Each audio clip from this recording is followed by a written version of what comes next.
Welcome to the Science Salon podcast. I'm your host, Michael Shermer. We post these conversations on average once a week as part of the larger mission of the Skeptic Society and Skeptic Magazine, a 501c3 nonprofit educational organization devoted to promoting science and reason. We depend upon and appreciate your support, so if you find this podcast valuable, along with our magazine and the other projects we work on, please support us at skeptic.com/donate. There you can do it through a one-time or recurring donations via PayPal, monthly donations via Patreon, a direct donation via Shop Skeptic, by check in the mail, or old school, you can just call us up on the phone. To that end, I want to thank everybody who donated to our annual fundraising drive for 2018, which we depend upon to meet our annual budget in support of our many science education projects. My next guest for the Science Salon is Bruce Schneier, a fellow and lecturer at the Harvard Kennedy School and the Berkman Klein Center for Internet and Society. He is a special advisor to IBM Security and a board member of the Electronic Frontier Foundation, Access Now, and the Tor Project. You can find him on www.schneier.com and on Twitter at, literally @Schneier blog. Bruce Schneier is the author of Data and Goliath, Applied Cryptography, Liars and Outliers, Secrets and Lies, and Beyond Fear, Thinking Sensibly About Security in an Uncertain World. His new book is Click Here to Kill Everybody, Security and Survival in a Hyper-Connected World, which we discussed at length, as well as what to do if you're hacked and how to protect yourself from being hacked, why companies do not invest more in software security, the motivation of hackers, money, power, fun, the probability of your car being hacked and driven into a wall, the probability of planes being hacked and felled from the sky, Edward Snowden and WikiLeaks, is he a hero or a villain? The Pentagon Papers and Daniel Ellsberg, that was a security issue, and he is now a hero. What would happen if the electrical grid was hacked? The North Korean hack of Sony, the Russian hack of the 2016 election, and how to prevent that from happening again. Why we're still using paper ballots in our voting system rather than computers and ATMs like banks use. The lessons of Y2K for the coming AI apocalypse, and what keeps him up at night. With that, I give you Bruce Schneier. Bruce, thanks for coming on the show. Thanks for having me. My entry into this, and the reason I wanted to have you on the show is I live in Santa Barbara, and I'm a regular bicycle racer trainer. So on my Tuesday morning ride one day a few months ago, my friend Nicola, who works for Green Hill Software here in Santa Barbara, they're a big internet security company, I guess, and I were talking, and I was telling him about my Tesla and how much I don't mind driving all the way down to LA one day a week because I put it on the auto steer, double click on the cruise control and it takes over the steering wheel, and I just sort of lean back. I put my arm in the little crook of the steering wheel so it doesn't remind me constantly to keep a hand on it. And then I just kind of kick back and listen to podcasts or audiobooks or whatever. He goes, "Don't you worry about someone taking over your car and slamming it into the wall?" I'm like, "What are you talking about? That can't happen. Your car is on the internet." I said, "My car is not on the internet." "Yes, your car is on the internet." So I'm one of these naive people that has no idea that all this stuff is interconnected. So he goes, "You got to read Bruce Schneier's book." And so I did. I read your book, and I have to say it scared the shit out of me. Click Here to Kill Everybody. Now, of course, that's a little bit of a clickbait title, but security and survival in a hyper-connected world. By the way, I'm a book author, and I love physical books myself, so I have to compliment you on the cover. Well, thank you. Yeah, we spent a lot of time on that. I like it for two reasons. One, there's one button that says OK, and it's clearly not OK.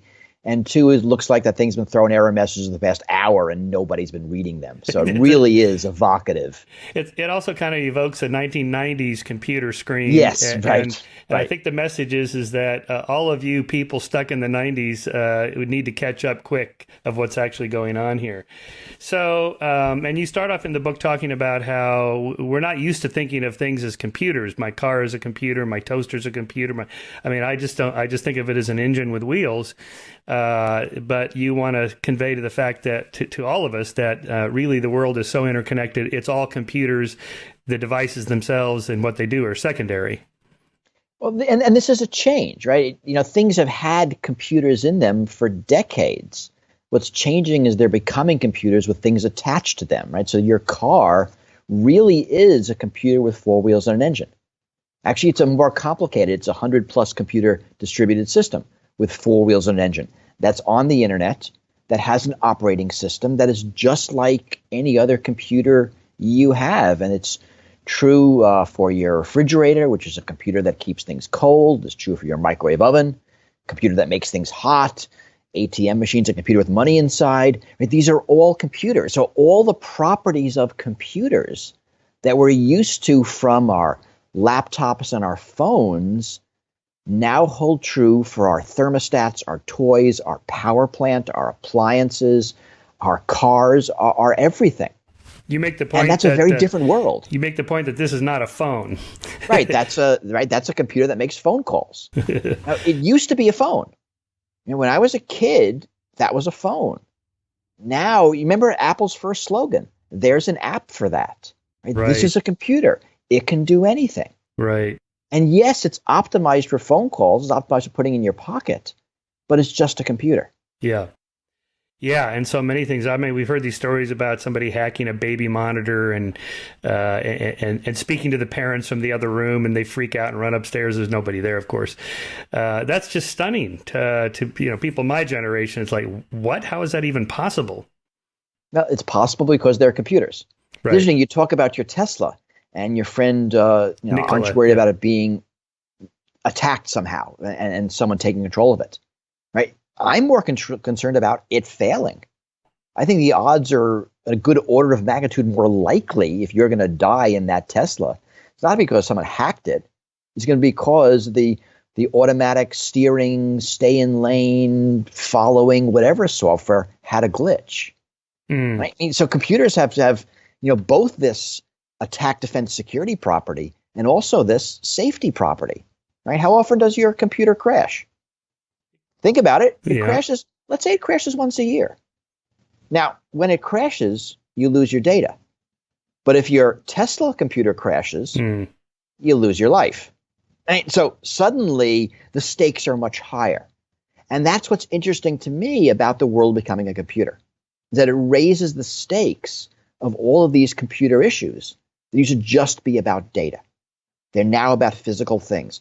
I live in Minneapolis. It is, I think, -2 here today. If I were to go on vacation and my thermostat has a problem, do my pipes freeze? Do I take real property damage? And if I have an embedded pacemaker and it has a software problem, either reliability or security, and it fails, again, do I lose my life? Right? So these are really different things. Even though nothing's changed, even though it's the same computers, it's just they're being used in different ways. They affect the world in a direct physical manner. I mean, that's the way to think of it. It's not just your phone, which is a phone. It's something that touches the world. This phrase, Internet of Things, where does that come from and what does it mean? Not sure where it came from, but what it means is this, really what we're talking about. Embedding computers and the internet into everyday things, right? Instead of it being a computer or even a phone, a screen. And the thing about the internet today largely is we go visit it, right? I pick up my phone and I use it, and I can log into things, right? And then I put it down when I'm done. My laptop as well. The Internet of Things are in our environment. It's the refrigerators, the thermostats, the cars, the toys, everything we've talked about. that we interact with not via screens, but by just via presence. Think of Amazon's Alexa. Right? It's just always there. Or your microwave oven. It's kind of always, your refrigerator is a better example. Right? It's constantly computing. It's constantly figuring out the optimal temperature, turning on the compressor, depending on whether you open the door or not, and the temperature outside. It's doing its stuff. So these are things that we don't normally think of as computers that are getting computers and becoming computers. And that's the Internet of Things. I'm not sure who made up the buzzword. It's actually a pretty good buzzword because it's the Internet of all this other stuff. You've expanded on that, Internet Plus. You want and so I did this in my book. I call Internet, and I actually hate defining a term. I really don't like inventing terms, but there really wasn't any term that encompassed what I think of it as everything, which is the Internet of Things, these objects, computers, phones, the large databases that are out there, all the cloud computing platforms, all the connectivity, all the algorithms. There wasn't a word that encompassed everything. And to me, when you think about security and safety, you need to look at it as holistically as possible. So I could have written the Internet plus the Internet of Things, plus the databases, plus the connectivity, plus, and I finally shortened it to Internet Plus. And it's just really a convenient shorthand to look at this whole world, right? This immersive world of computing we're creating, that we're merging with, that we're living in, and not just visiting occasionally. How'd you get into this whole field? You're roughly my generation, so you were there before there were computers, really, certainly before the internet. What interested you in this, and how did you become, well, you're one of the world's leading experts on computer security. How did you do that? My career has been really an endless series of generalizations, probably the good way to put it. I started out in cryptography, right, in mathematical security, in encryption algorithms. And I wrote my first book in 1993 on encryption. And then I started generalizing. I wrote about computer security, wrote about network security, wrote about general security technology. Then I wrote about the economics of security, the psychology of security, the sociology of security. Really now I'm very much in the policy of security. And it's really me trying to figure out the context for what I'm doing, and then these things sort of get larger and larger. So that's really where I sit. It's always me trying to understand and explain.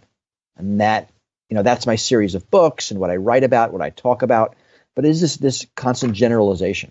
You wrote a book on trust and social fabric and all that. This must be looming larger because if the internet breaks down or somebody hacks an entire system, social trust will break down pretty quickly. Yeah, I mean, trust is a complex concept, and that's what I call the sociology of security. I mean, why we have security. I mean, it's a sort of an odd question. Why do people have security and rocks don't? I mean, it's kind of a dumb question, but it's worth thinking about. And so I looked at security as something that enables trust, that really, as you said, enables the social fabric. And that ranges from things like, reputation as a security measure. And if someone has a bad reputation, you don't invite them to your home. But laws, and then different technologies. And we rely on trust thousands, tens of thousands of times a day as we walk down the street or drive or do anything that involves other people. And security sort of brings together all the ways we trust them. Yeah. And you're right. We are in a world where, trust is not fragile, but the systems that enable the trust can be.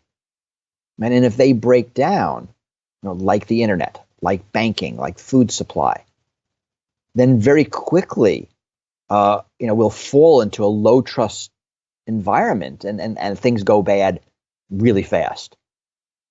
I could certainly see that happening if, say, my stock trading company, Schwab, or my regular bank account, Bank of America, got hacked and I lost money or whatever. Lots of people did. But you don't lose money. I mean, that's the thing, right? The government guarantees through federal deposit insurance that you don't.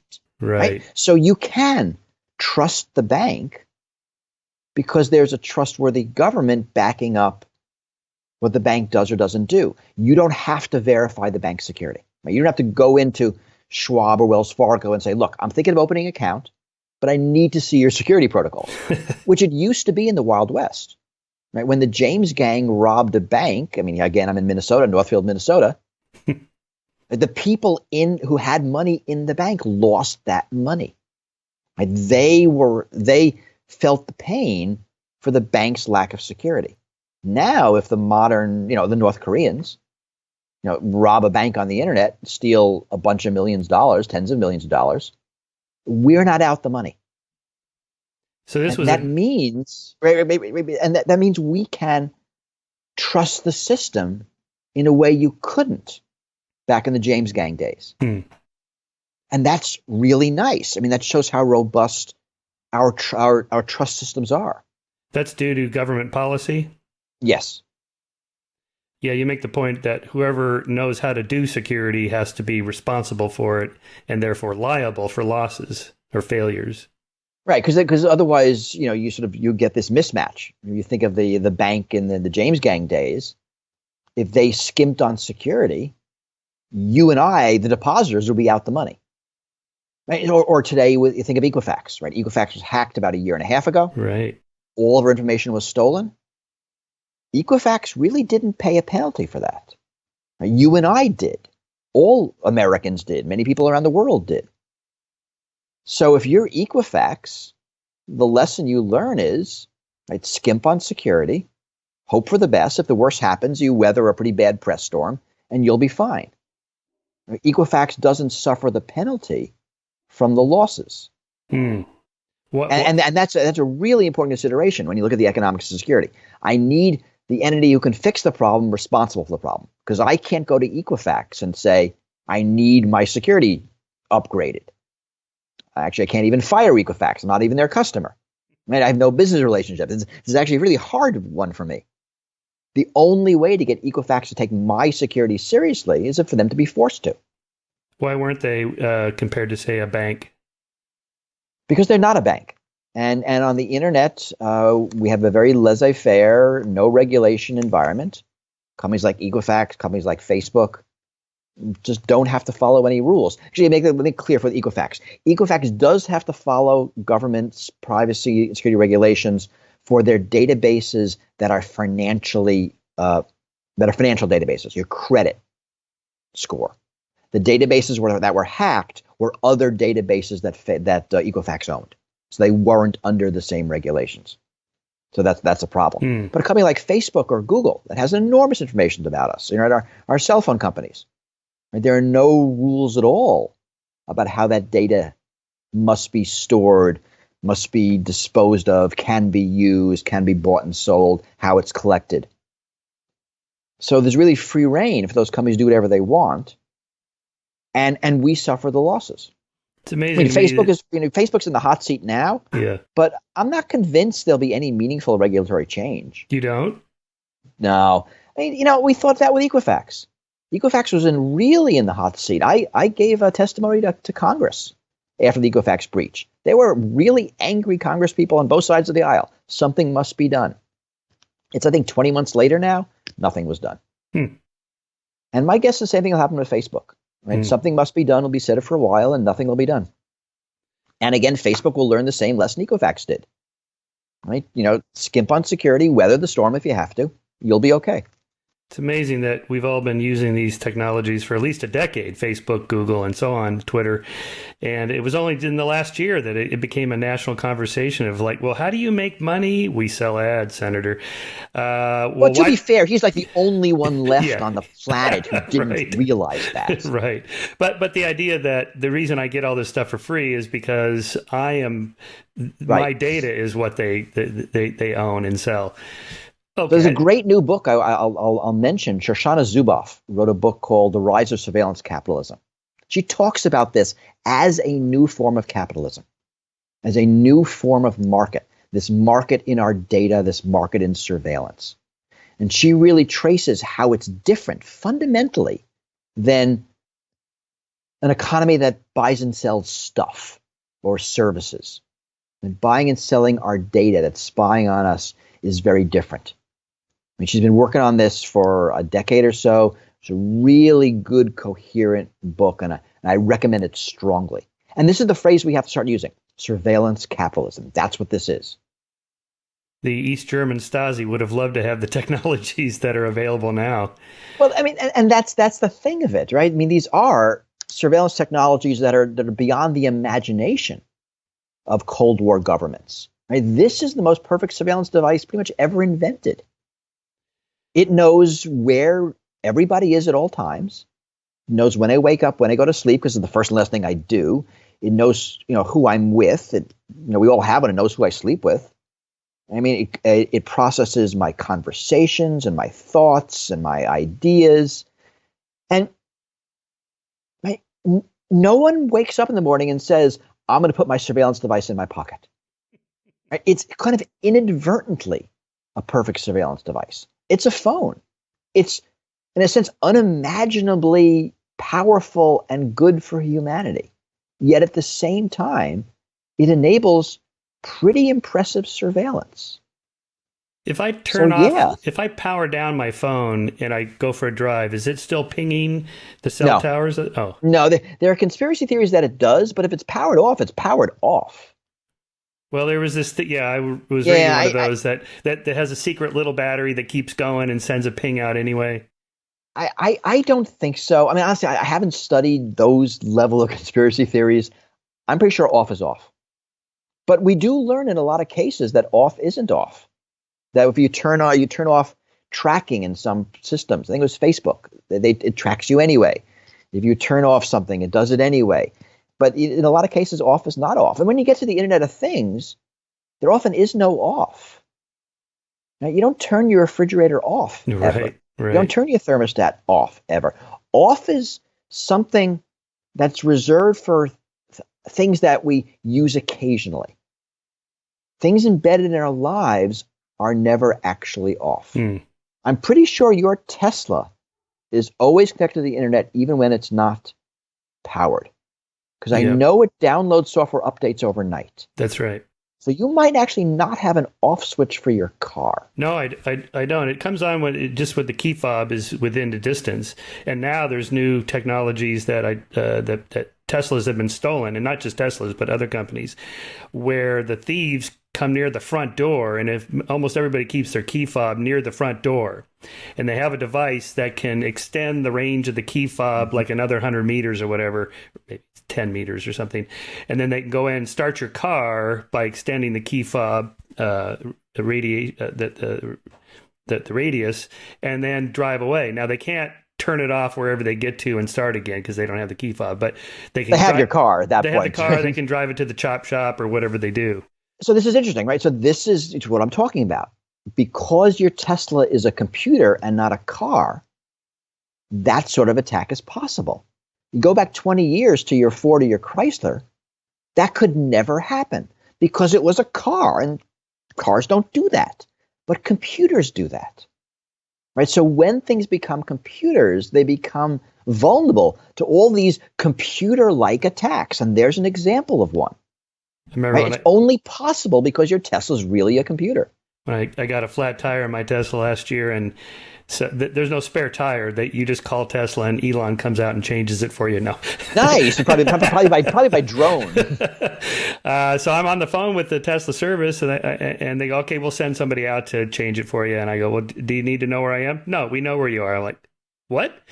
So, and they probably knew you had a flat tire. I mean, nowadays, all cars have computers in each tire. That's right. Right. So the pressure sensors you'll see in your dashboard are based on the computers talking to each other in the tires. Yeah. So Tesla might have known you had a flat. I'm surprised you had to call them. That seems like bad customer service. They should have been there before I even. They should have been there over. Before the flat happened. That's right. That's right. I would imagine law enforcement would like to tap into a lot of this technology. Just watching one of those murder TV shows.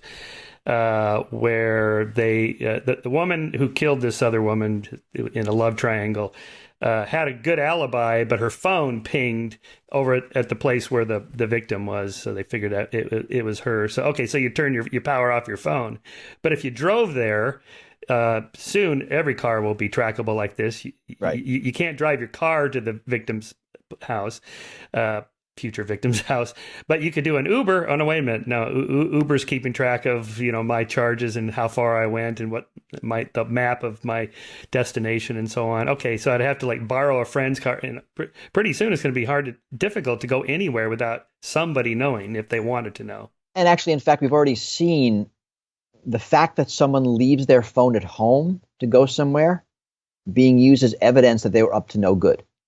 Oh, because everyone always takes their phone. Why would you leave your phone home? Because you don't want to be tracked. So a lot of this is the metadata. I don't know if you remember that term. That term showed up with Edward Snowden. President Obama used it. The data about data. Already the police are using a lot of this data to solve crimes. Companies like Facebook and Google have offices that are dedicated to responding to police requests for email and messages and various data they have. Location data is used. There's a Supreme Court case about how and when the police can use location data to tail somebody, right? Tailing somebody is now easy. You just collect the data from the cell phone company or from Google or from, whatever mapping software you're using. And this is all done, right? There's a lot of forensic capabilities out there because these computers produce this metadata. Right, data that can't be encrypted, data that's necessary for the phone to operate. I mean, this thing can't not know where you are, right? Otherwise, it can't ring. Right? It ringing is predicated on it knowing where we are at all times, and that data is stored. And in my case, it's AT&T, right? And AT&T is subject to court orders, just like everybody else, and they give that data. There's a big debate right now about how to extend this because there are pieces of this that the FBI can't get to because they're encrypted. You remember the debate about the iPhone a couple of years ago that the FBI wanted into a deceased terrorist iPhone. Most recently, there have been debates about WhatsApp, which is a Facebook messaging service that is end-to-end encrypted, meaning that I type a message on my phone, it's encrypted, sent to your phone, and nobody in the middle can read it. Yeah. FBI says, wait a second, we want to be in the middle sometimes. Facebook says, no, you can't. It doesn't work that way. And there's debates there. But, these are really around the edges. I'm sort of not really impressed with the FBI's complaints. They have so much forensic data. And we need these pockets of security for security. But yeah, this is really changing how crimes are solved. In that particular one, that was the San Bernardino terrorist attack. I was kind of amazed that someone at Apple didn't just go off on the side and go, okay, don't tell anybody, but here's how to get the password, but don't abuse it or something like that. But but turns out they can't. Turns out it's hard, right? Apple engineered this device to be secure, and it wasn't a matter of saying, here's the answer. There is no answer. Right? Apple would have had to redesign their device to be less secure. Right? And Apple's position, which a lot of us share, is, are you crazy? Right? The U.S. president, every American senator and congressperson owns this device. Every nuclear power plant operator, every telecom operator, every airline and national security and CEO of industry has one of these things. You want us to make them less secure? Are you mad? And that is sort of where the debate is right now. Right? Yeah. That the thing about the Internet Plus and the Internet of Things and the ubiquity of computing is that they're becoming so critical to our lives that securing them becomes a matter of national security, of global security, of civilization security. Right. And any attempts to weaken them is just short-sighted and dangerous. Yeah, this isn't just about you and I and our personal data. It has monumental consequences. Let me tell you about a funny little hack I had a couple months ago with my Twitter got hacked. Well, I sort of allowed it to get hacked. First, I got my friend Deepak Chopra is always sending me articles about quantum physics that he thinks supports his theory of quantum consciousness and all this stuff. Anyway, and he texts me or DMs me on Twitter or emails me articles pretty much 2-3 times a week. Okay. So one day I wake up and are you convinced yet? No, I'm still pretty skeptical. That was my guess too. Okay. Go on. But he's a good guy, and he's a lot of fun to spar with. So one day I get a DM on Twitter. Michael, here's a new article about this stuff, and you're mentioned in it. So I'm like, oh, okay, here's another one, and I'm in it. Wow, what is this? So, of course, I click on it, and it wants my Twitter password. It's a BBC article. So early in the morning, it's from Deepak Chopra. I'm not thinking. I stupidly type in my Twitter password. 5 minutes later, I get texts and emails from Joe Rogan and Sam Harris and my friends. Shermer, you've been hacked. I'm like, oh, no. So I changed my password, and it still continues. So then I set up the double authentication. Right. And I think you're supposed to do this stuff before you get hacked. By the way, a little safety tip. So let's start there. Let's idiots like me. What are the really basic things you should do to not let these? So don't beat yourself up, right? I mean, this is phishing. That's what it's called, and a lot of people fell for it, right? Very important people in the Democratic National Committee fell for it, and early in the morning, and well, there it was, right? It's an email. Plausible subject line, enticing body from somebody a link that's along the lines of what you got before. You click on it, you're not thinking that clearly, and bang, it's gone. And there's not a lot we can do. Right? I mean, that we're pretty vulnerable to that. You put up two-factor authentication, and that system asked for your the number on your phone or whatever it was, and you might have typed it in as well. Right? So, I can say have a good bullshit detector, but it's not like you have a good bullshit detector. They just got you at a weak moment. So, right? That happens to prominent government officials as well. It happens to scientists. It happens to everybody. So what happened? It's interesting is it sounds like the person who took over your account didn't immediately change your password. That's usually what happens. Yeah, no. And then you get locked out and they're in. Yeah, no. And then you got to deal with Twitter, which is impossible. Impossible.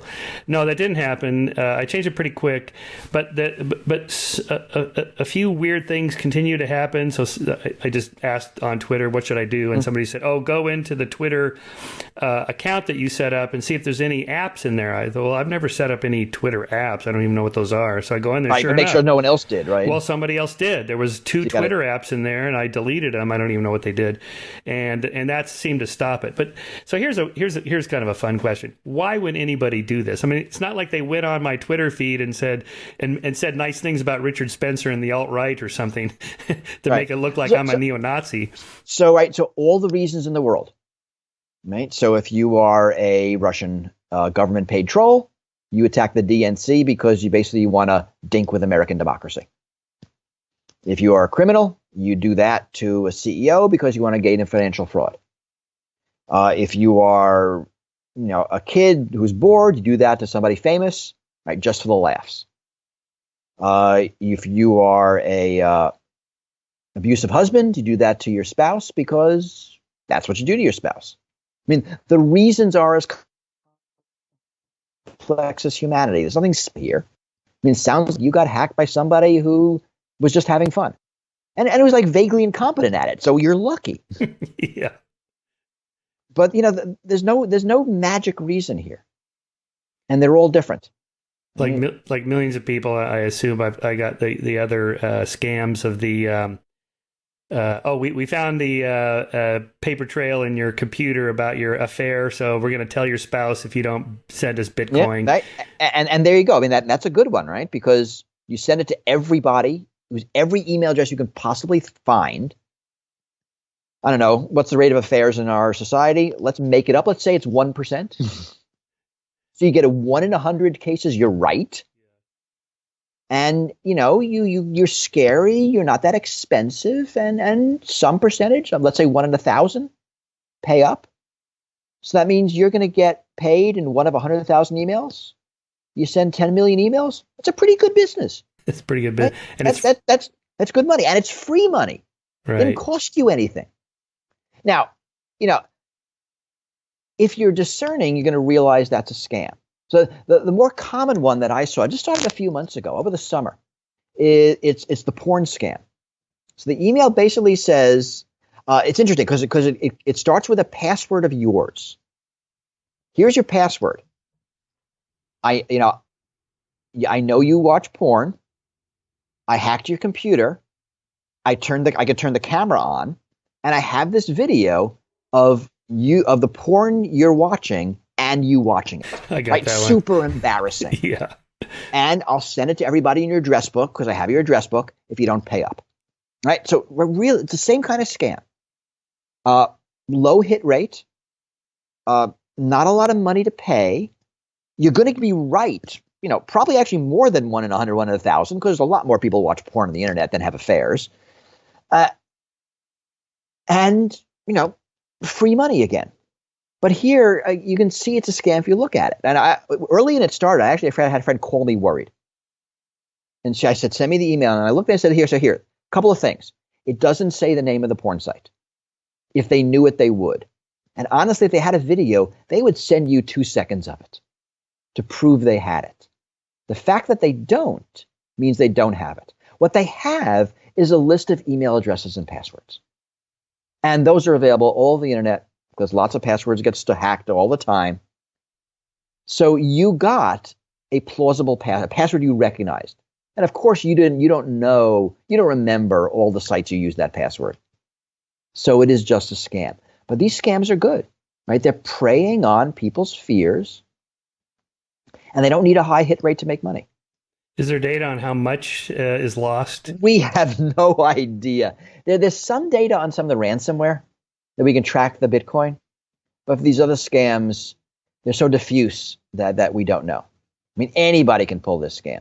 Ransomware actually have to have ransomware in it and infect somebody's computer.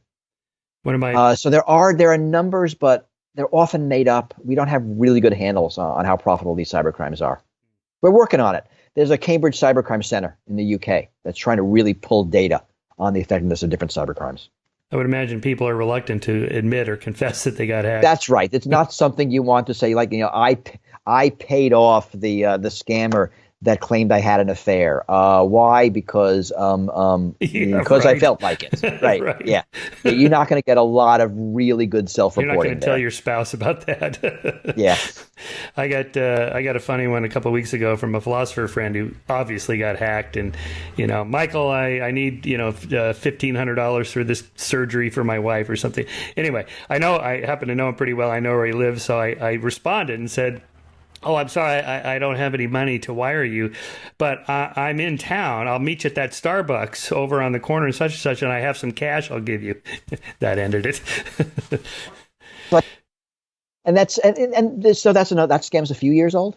It's normally a travel scam, and started on Facebook. I'm in Thailand and I lost my wallet, lost my passport. I need someone to wire some money to my bank so I can figure this all out and get home. And kind of hard to verify. Maybe it was before cell phones were that ubiquitous or that international. And, again, a small percentage would fall for it. But, right, you did the trick. You went out of band to verify whether it was true or not. You kind of did it inadvertently, but you did it. And those scams work less well now because it's so easy to verify. Right. But in the beginning, someone comes up with these new scams, they work pretty well until we all start realizing, hey, this is a scam. We're getting 3 of these a day. This can't be right. Right, like the Nigerian spam scam in the 90s. Like the Nigerian spammer, right? and my heavens, if those Nigerian spammers ever learn how to spell properly, I think we'd all be in trouble. As long as they're still terrible at spelling and grammar, so we're safe. There was a comedian that had a funny bit about keeping one of these Nigerian scam guys going for months, going back and forth with coded and secret passwords and all this stuff. I forget the name of the comedian that did that. It was a funny bit, though. But that is actually one of the security measures that is being employed. Now, if you think about it, these scams work on scale. Your odds are 1 in 100,000, 1 in a million of a hit. And you have to be able to do lots of them in order to get a success. Right? What's expensive is the scammer's time. If you could tie up the scammer's time, you win. Now, of course, your comedian did it himself, so tied up his time as well. But he's a comedian. He made a profit off it, right, at a show. People coming up with AIs that will engage with these scammers, right? They're not human. They don't take up human time, but they engage in the spammer's time.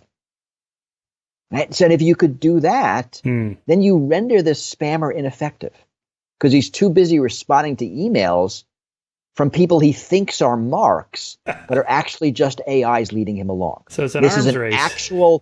This is an actual ongoing research area in defending against these scams. Oh my God, that's tying great. up the scammers themselves. Is there an app for that?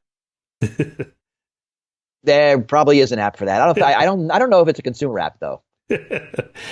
Well, this is just, one-on-one person and financial scams. The real concern that you work on is the hacking of an entire hospital system and shut down medical devices, or the hacking of the FBI or the CIA, or the hacking of Sony records from North Korea. And we've seen like bunches of those like recently.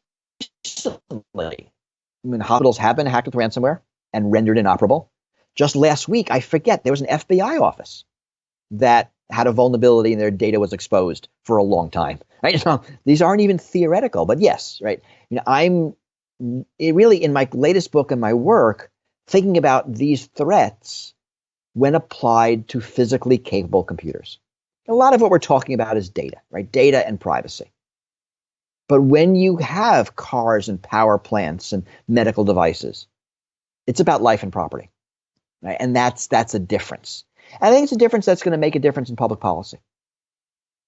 That, governments regulate dangerous things in a way they don't when it's just data. Do we know for sure that North Korea hacked Sony and how they did that? We are sure that North Korea attacked Sony. We do know how they did it. It's been, a bunch of years, and we have good forensic information. They didn't do anything, special. Sony had crappy security. Right. Just like Equifax, just like Facebook, just like everybody else. And yeah. They actually did attack Sony. They did retaliate for a movie. You asked for motivation before. Right? There's an example, right? Because the leader of North Korea didn't like being made fun of. Right. Yeah, that's well. You started in your book talking about what is it? You can have three things in software, but you can have two of the three things in software. Good, fast, cheap. Right. Yeah. But it's true for restaurants as well, right? Good, fast, cheap. Pick any two. That's Right. the joke. Right. And it's good for software. And really, the market has chosen fast, cheap over good. With exceptions like the space shuttle, most software is pretty lousy. Right. It's full of bugs. Even that software that your Tesla's using. Right. It's better than average, but not that much better than average. And the reason for that is because for me to assign my software engineers to make it super secure, it would take an extra 6 months, and we don't have that kind of time. We got to get the product out. Right. It's time to market. It's expense. Quality software is expensive. Avionics is expensive. And the market doesn't reward it. Right? A more secure Equifax is not going to make any more money. They're going to lose money because they're going to spend more money. Right. And that's the issue. Right. Is it possible now or not that somebody could hack a jetliner and take it down through the avionics? So possible is a big word. It seems that the answer is probably. Right. This research is not published for kind of obvious reasons. Right. Right. But the DHS, Department of Homeland Security, did a demo where they did hack an airliner and in some important way that's not specified in detail. There have been researchers who have looked at it. Companies like Boeing say, no, you can't do the internet upload, downloads, not connected to the avionics bus. It's just not possible. That seems not to be true. But we don't know the extent of it. Now, it's a long way from possible to, someone's going to do it as a science fair project. And so we're not there at all. But it's a real risk. It's not something I would dismiss out of hand. If it happened, I wouldn't be surprised. Well, there was an article in the Wall Street Journal a few years ago about how the airlines always make everybody turn off their laptops and phones and so forth, or go into airplane mode for takeoff and landing. And if this was true, if it really interfered with the avionics and say 10% of people don't do that, there should be 10% more crashes or whatever, and there isn't. Do you remember the Toby Ziegler tirade in the first season of The West Wing about this very issue? Oh, no, huh? Oh, yeah, no, he went into some rant about how this is in this expensive aircraft, and he lists a bunch of specs. Do you mean I can destroy it with something I bought from Radio Shack. Right? That was the joke. And in a sense, you're right. If this was really a risk, then right, we would see more planes fall out of the sky. Right now, the biggest risk for having your phone and your laptop on an airplane is that if there's an emergency, especially in takeoff and landing, and there's the plane is going through some kind of stress, that you'll let go of it and they'll fly and hit somebody. And that actually is a real concern, right? Yeah. Loose objects on an airplane is a real safety concern. Yeah. And that is the primary say. That's why you're told to put your laptop to stow it. Right, you can't put it in the seat in front of you. You can't hold it. I mean, people do, right? They always cheat, but you're supposed to stow it, and that's because it's a heavy object that can come loose. A projectile. And we don't like right. It's a projectile, and we don't like that on airplanes. Right. Let me ask a question. But this gets back to what the risks are. Right? We started this conversation with, the risk for your Tesla is not someone will hack it. It's that there'll be a mistake, that you'll lose control of it. That's a greater risk. The risk for your laptop is not that it'll bring down the aircraft. It's that you'll let go of it when you shouldn't. Right? These pedestrian risks are actually often the ones we really have to worry about. So I should keep both hands on the steering wheel and quit watching Netflix while I'm driving. Okay. I certainly quit watching Netflix, yes. I mean, okay, podcasts are okay, audio only. Audio only, yes. All right. My friend Nicola asks, I asked him questions he'd like to ask you because he's into this stuff. And we haven't had any cyberdeaths, a homicide done remotely over the internet to date. As grim as it may sound, do you think there will be one in the next 10 years? What do you think is more likely outcome of it? An attack where one or a few people die, or a mass attack where hundreds or more people die? And what will be the reaction to it? Okay, it's a big one. Yeah. So I'm not convinced there haven't been any deaths due to computer attacks. So the ransomware that shut down the hospitals in the UK, ambulances had to be diverted. Right? Hospitals shut down their emergency rooms. I haven't seen the data, but I wouldn't be surprised if there was at least one death caused by the fact that the ambulance is going half an hour further. And we've had hospitals in the U.S. that have shut down. So I think if you dig there is where you'll find death. Now, those are kind of inadvertent deaths. So that isn't murder by the internet. That is chaos by the internet resulting in a death. We actually have had one documented case where an iPhone has saved a life. That someone, an iWatch, that someone looked at their pulse and it was like 150, and they said, I better drive myself to the hospital. And he did, and he got there in time. So it goes both ways. Right. Certainly in the next 10 years, I think there will be some kind of murder by internet. I mean, it's just too tempting a vector. Yeah. Whether it'll be an individual, if it's murder, it'll be an individual. If it's chaos, right? Someone hacks the cars either on purpose or accidentally, and 1,000 of them crash. Now, that's a different sort of attack. Mm-hmm. Because is it someone who intended that? In which case, it would be some kind of cyber terrorist. Someone hacks a power plant. Someone hacks a power plant in the middle of winter, a blackout lasting 48 hours, and 7 people die of cold. Right? So there are different sorts of deaths. What the public reaction, what the government reaction will be, that's the interesting question. Mm. And I maintain that will change everything. That even when we talked about the OPM attack, talked about Equifax, we talked about Equifax, talked about Sony in North Korea. These are all about data. That when suddenly people die, I think Congress will wake up and says, what the hell, you fix this, do something. Right. And we'll get some kind of harebrained, lousy regulation because then no one knows any better.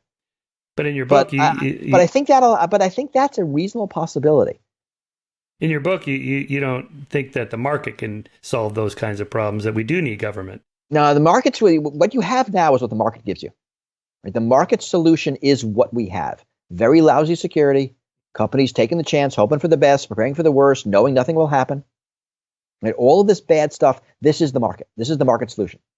If you want a better solution, if you want a more secure solution, you need to put your thumb on the scales. And that's what government does. Right? You need to raise the cost of insecurity. If Equifax said, if we're insecure, we'll spend, billions of dollars in fines, then we better have security. And today is a good day for this. It was just announced. I saw that Google, I think the number is 75 million euros. They were fined by the EU because of insecure practices. Right? So next year, if Google says, we can spend 50 million on security and avoid a $75 million euro fine, that's a win. Right? The economics to Google for securing their stuff has just changed. Right? But that's what government does. You could hire a lot of software engineers for $75 million. You could, and you can do a lot of security stuff. And right, and if they did that, they would have avoided the fine. So the hope is that now they will do that in the future, and that every other company is going to look at Google and say, "Whoa, the EU is serious here. Right? They're not goofing off like the U.S. does with the regulations. We better do the same thing." Right. And then we will all benefit, even us living here in the U.S. So Nicola asks a probabilities question here, the kind of question that you think about. If the government were to set a policy for the security level of an IoT device that can kill people, is there a maximum allowed probability that it could be hacked? If so, what is that allowed probability for a device that could kill 1 in a million or 1 in 100,000? It's not going to be that easy. Okay. Right? It's not going to be a matter of just like, it's not going to be like how much E. coli is allowed in your lettuce, right? It's going to be some kind of level and probability because it's more complex systems. And it's not as simple as that. What we're likely to see, so California just passed an IoT security law, first one in the U.S., and it's really very minimal. It demands very few things, but it'll ratchet up slowly. And my guess is that's the way it'll go, that in the beginning, the regulations will get rid of the most egregious problems. And as systems get more mature, the security requirements will get more rigorous and more onerous. They'll be flexible. There won't be it won't be all proscriptive. You must do this, you can't do that. There'll be things like, take due care, whatever that means, and that'll be interpretable. But I think it's going to be a slow road of improving our security and safety. This is the way a lot of regulation works. It's kind of a myth in Silicon Valley that regulation is all very, tightly proscripted. It's really much more flexible. Nicola asks in your chapter 6 of Click Here to Kill Everyone. No, Nicola's reading carefully, isn't he? Oh, yeah, he loved your book. How would the list of standards in chapter 6 achieve the desired standard of acceptable failure or no failure? Whoa, so I don't even remember what chapter 6 is, so I'm going to have to wing it here. Let me see. That's... I do remember that you had a list, I think, of 6 things or something like that. Let's see. What a secure Internet Plus looks like, page 105. Right, so I'm really writing about, how to get the security. A lot of this is, little bits of measures that get you partway there. Right? There's going to be no one thing that will make the Internet secure. Just like there's no one thing in your car that makes it safe. Right. There are seatbelts and airbags and turn signals, and your steering wheel vibrates if you take your hands off it for too long, right? All of those things contribute. I thought there was something wrong with the car. I had to take it in. There was something wrong with the car. You weren't steering. That was wrong with the car. Yes. And it's going to be like that in the internet too. That it'll be a patchwork of things that together will bring together. But banking works the same way. Food safety works the same way. It all works like that. We don't do one thing and say, now we're done. We do a variety of things and it all improves. Yeah, your analogy with evolutionary arms races, I think, is applicable here. It's just there's no there to get there. It's just a constant process. Right. And the attackers, in arms races, attackers adapt. And we'll see that in ATM machines and spam and we've been talking about some of the different scams, right? The attackers adapt and they come up with new ideas and they get around your security, and you always have to counter adapt to their adaptions, and they adapt to your adaptions to their adaptions, and this goes on forever. Before I read your book, I always thought our archaic voting system of paper and little booths and so on was so ridiculous, considering we have ATM machines, or we transact billions of dollars through computers every day without problems. Why don't we just shift to doing that with voting? But now I can see, after reading your book, that hacking the voting system would be a highly motivating thing for bad actors to do. But because so is stealing money. I mean, the difference between voting and electronic commerce is electronic commerce has your name attached to it. Right? There's a problem. We could unravel the transactions. If voting wasn't anonymous, we could do it the same way we do banking. You do it on the internet, do it on your phone, we don't care. But the fact that the vote's anonymous, that's what makes it impossible to do with computers. And that anonymity means if there's a mistake, you can't figure out what happened. You can't undo the transaction. You're stuck. And it makes it much more fragile to attack. You know, I live in Minnesota. Like I said that, we vote with optical scan machines. This is the gold standard of voting right now. You get a piece of paper with a ballot. You fill in ovals, just like those high school tests if you grew up in my generation. Those get fed into a machine, into a computer that counts it automatically, and then that piece of paper falls into a box. So you have the voter verifiable paper audit trail, that paper ballot that's saved for recounts. You have the quick tally that you can use immediately to figure out who won. And that paper is immune from hacking. So that's the good system. And again, it's the anonymity requirement that makes this more difficult than banking and anything else we do. Pretty much nothing else we do has that kind of strong anonymity requirement. Is there any doubt in your mind that the Russians hacked the 2016 election through Facebook and social media? Yeah, it depends what you mean by that. There seems to be no evidence that they actually changed votes. Right. They did try to get into various voting systems. They were successful at getting into some accounts, but there's no evidence they actually manipulated votes. What they manipulated is public opinion. Now, is that hacking? I mean, we don't like that Russia did it, but they didn't abuse Facebook. Right. They used it, right? They did. This is Facebook's business model. If Kellogg's did the exact same thing, they would have gotten an award for their marketing savvy. Right? But the fact that a foreign government did it, we think it's bad. Right? The problem really is surveillance capitalism. And what the Russians did was very minor, sort of compared to what American propaganda did. So it's hard to pull out exactly who did what. Certainly the intent was to destabilize our system. I think getting Trump elected was beyond their wildest dream. But to destabilize our faith in our institutions, and whether it's voting or the census or regulatory agencies, there's a lot of that sort of subtle manipulation to make us mistrust our institutions. That's definitely foreign run.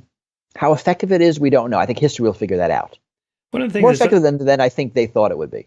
One of the things that's always bothered me about this story is that it treats voters like we're rats in a Skinner box. Like if we just tweak the variables. But oddly enough, we are. I mean, it's surprising to me also that money in politics directly translates to votes, because that says the same thing you just said. Aren't we smarter than that? Actually, does the candidate spend more money win? Yeah, kinda. Right. And that's unfortunate. And I'd like our body politic to be better than that. But it seems like we're not. That it seems like we are surprisingly easily manipulable. And it's not the basic, support a candidate A versus candidate B. That's tribal.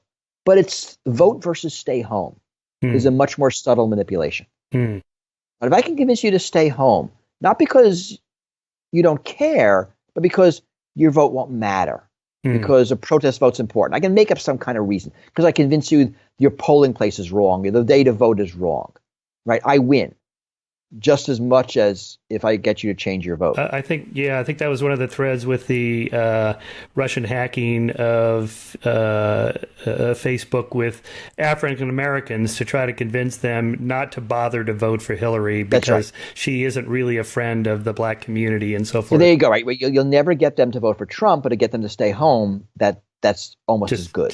Right. Right. So, we do seem to be susceptible to pretty basic manipulation. And even without the Russians, you see that with the rise of money in politics. Yeah. That's the reason money is so important, because more money means more manipulation. And if we were more subtle, we'd all be reading the New York Times, watching the debates, and make our decision, after carefully consulting our closest friends and relatives. Right? Right. But we don't do that. We don't do that, no. Yeah, there was those studies on manipulating news feed artificially to tilt the number of negative or positive articles in favor of this candidate versus that candidate. Not only was it effective, but the people it was affected on had no idea. There was like 6 negative, 4 positive, and then 7, 3. They couldn't tell that there was a difference. That's right. Yeah, and that shows how good these psychological tools are. But don't think of this as dirty politics. I mean, this is surveillance capitalism. This is the end game. Right? This is what Facebook is selling to all of its advertisers. This is a capability. Right. I mean, they probably shouldn't have sold to the Russians, but everybody else is buying it, and everybody else is using it. And whether it's buying a car or buying cosmetics or sort of any other type of purchase, you're being influenced in this exact same way all the time. That company, Cambridge Analytics, there must be others like that. Yeah, Cambridge Analytica is not unique. There are many companies that use all sorts of techniques to try to figure out who you are, what you want, and how to manipulate you. Yeah.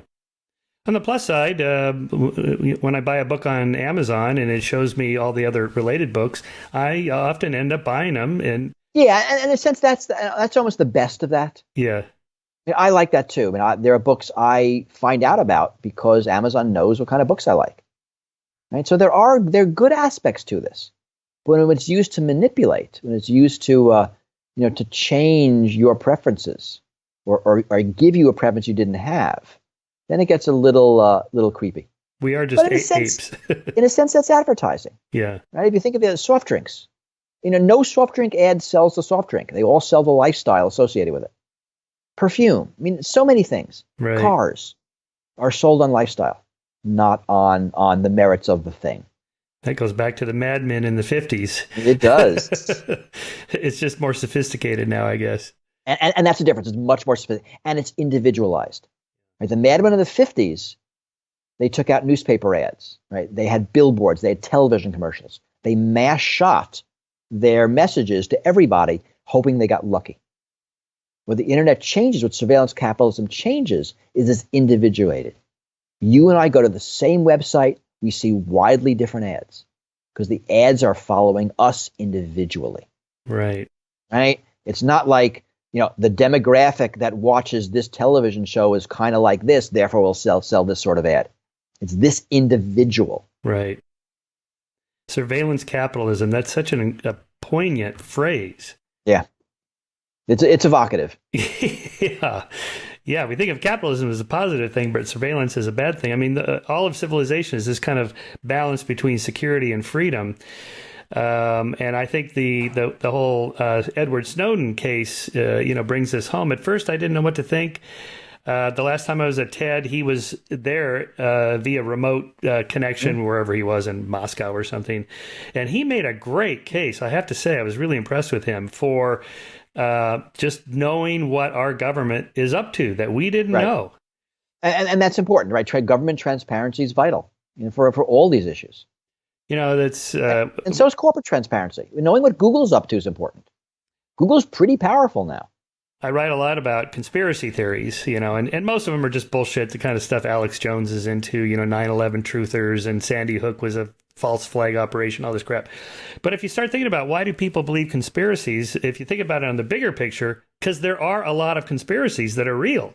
Not just, Lincoln was assassinated by a conspiracy and World War I was started by the assassination of Franz Ferdinand, a conspiracy, Watergate, maybe it looks like the Gulf of Tonkin.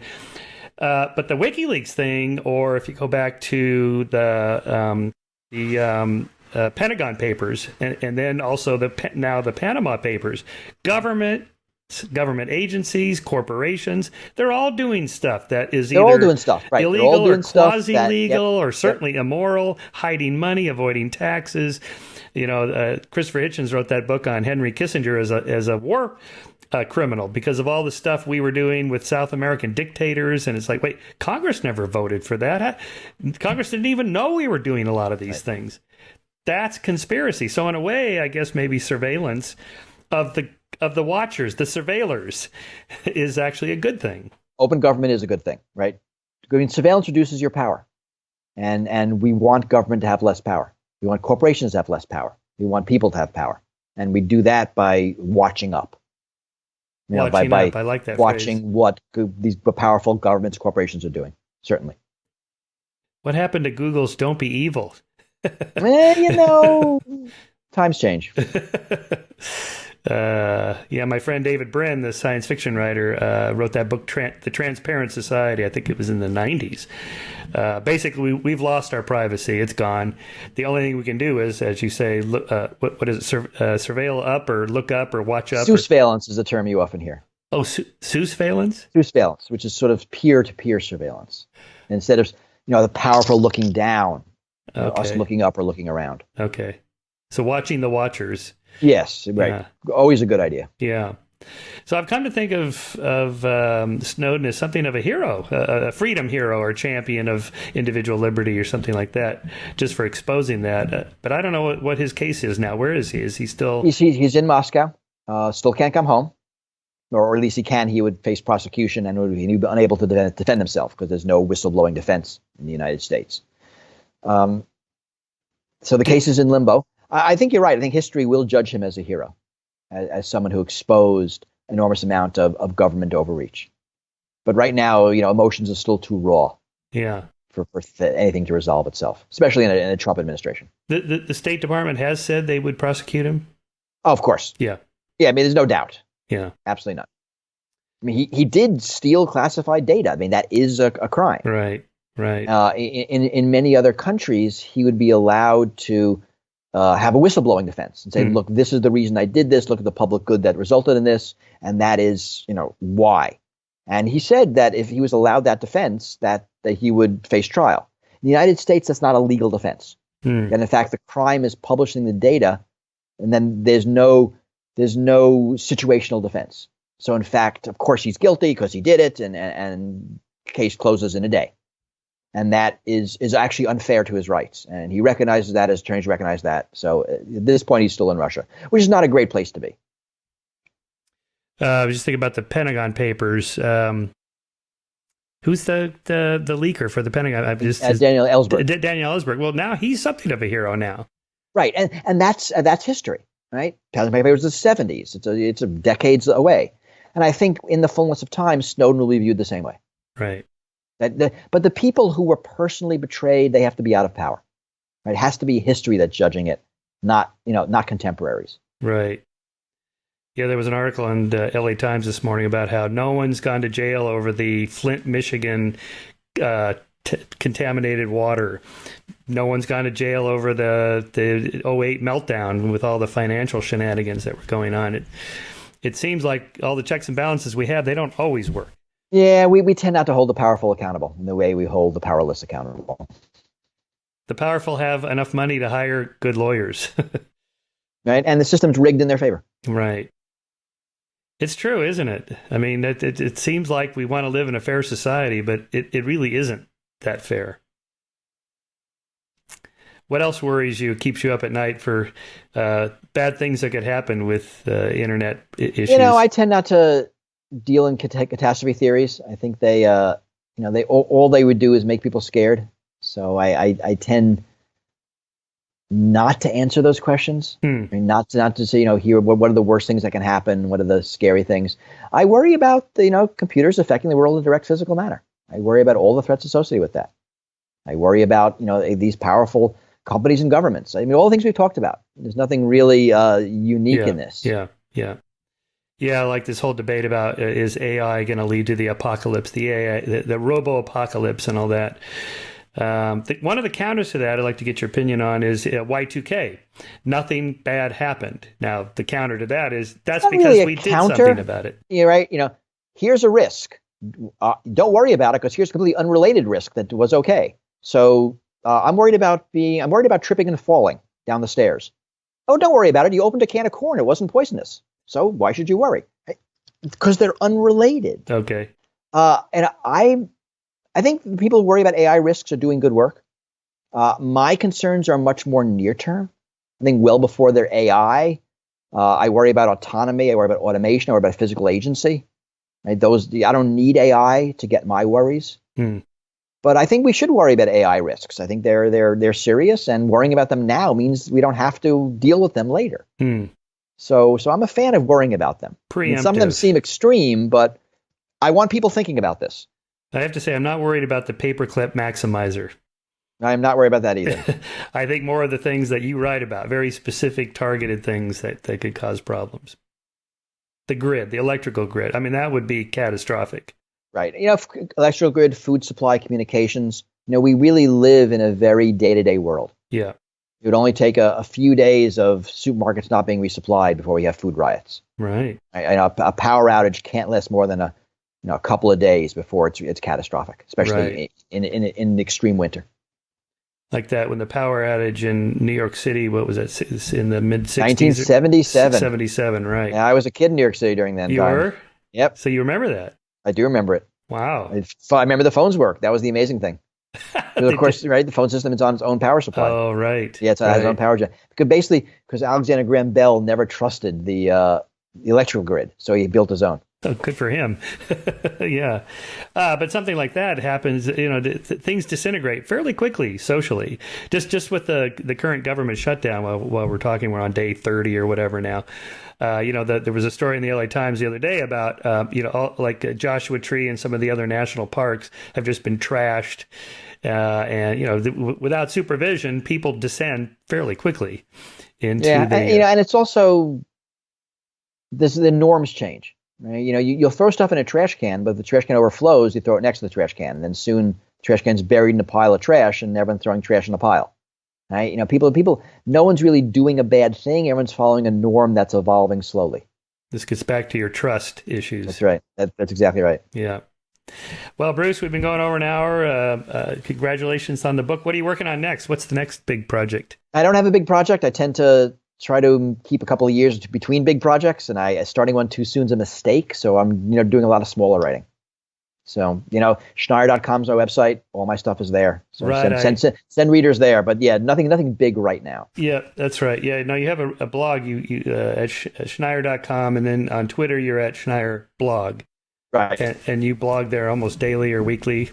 Well, daily. I write something every day, every weekday. Yeah. I take weekends off. And I've been doing it since like 2004, so it's been a long time. Amazing. That's good. Yeah. Well, you're doing important work. I hope you are able to prevent my Tesla from crashing into a wall, or just keep your hands on the steering wheel. That's all I ask. Hands on the steering wheel. Personal security. Right. It really is your issue. Yeah. Tesla crashes. It's your fault, not mine. Double authentication, so we don't get personally hacked. Right. And but more importantly, really, these big corporations and government agencies really need to hire people like you and spend a little more on security. I think I would like that would go a long way. Yes. Well, thanks, Bruce. Really appreciate it. Thank you. Okay. It's fun. You take care. Bye-bye. Bye-bye.